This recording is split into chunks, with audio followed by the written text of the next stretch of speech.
Hey, thanks for taking the Shadow Personality Quiz, the only quiz in the entire world that actually reveals what your shadow personality is and provides you a personalized framework on how to engage in shadow work. You've probably received either More Discovery Needed or the Guider Shadow. Now, check out this video for more details and contact me if you would like to go deeper. All right, so in this video, we're going to talk about the guider's shadow. Now, the shadow is the part of one's personality that tends to be underdeveloped. And with it being underdeveloped, it comes with a set of expressions that oftentimes are within oneself, but they're kind of repressed or casted to the side. Now, this typically results in a lot of issues that may come up in relationships. Also, it can result in issues related to how you manage your emotions and manage yourself. Now, a guide or shadow is typically going to be oriented around the sensing and thinking. It is oriented around sensing and thinking in part because those are the aspects of the guider's personality that they do not prefer or that tend to be underdeveloped. Now, the guide or shadow will typically look something like or express itself in a way that can be like nitpicking or being disturbingly negative. Now, let's go into each of the guider's shadow components. So, the first being sensing. Now, for your exploring guiders, the ENFPs, they are going to be likely to express their shadow as a procrastinator. And for the visionary guiders, they're typically going to express their shadow as a craver. Now, that is because their least developed habit is sensing. And sensing, remember, deals with the five senses, and it tends to have it tends to be oriented around processing information through the lens of what's happened in the past and what's happening in the moment. And in particular, having a bodily component to it as well around being able to sense what's going on in terms of your body. Okay. And so this excessive attention to the particulars of how things are going or getting sucked into irrelevant details, and also tends to show a lack of zest or energy for the present moment.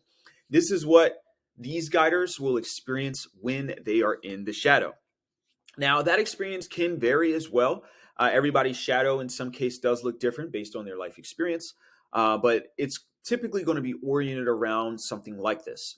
Now, it's important for the visionary guiders, which would be the INFJs, and the exploring guiders, the ENFPs, to really work on their sensing. Now, I'm going to talk about that in just a second, which is called shadow work.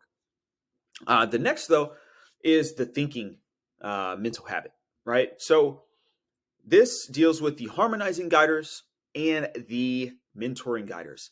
The harmonizing guider shadow is a complainer, and the mentoring guider shadow is the dictator. And that is because their least developed habit is going to be oriented around the thinking piece. Now, keep in mind that again, the thinking piece in an immature sense is going to be, highly judgmental, being more critical, seeing things as wrong and blaming other people for things that go wrong. So typically when these guiders in the shadow, they're going to be overly critical. Honestly, in some cases for apparently no clear reason for why they're being critical. And they're going to be blaming others on any sort of issue or concern in the situation, and really more often than not deflecting a lot of that blame or responsibility for any issue happening. Now, this is highly important to be conscious of, in part because when people are engaged in self work or self development, oftentimes there's not a clear way to understand, like, what do I need to work on? All right. And is there a system in place to help me see it?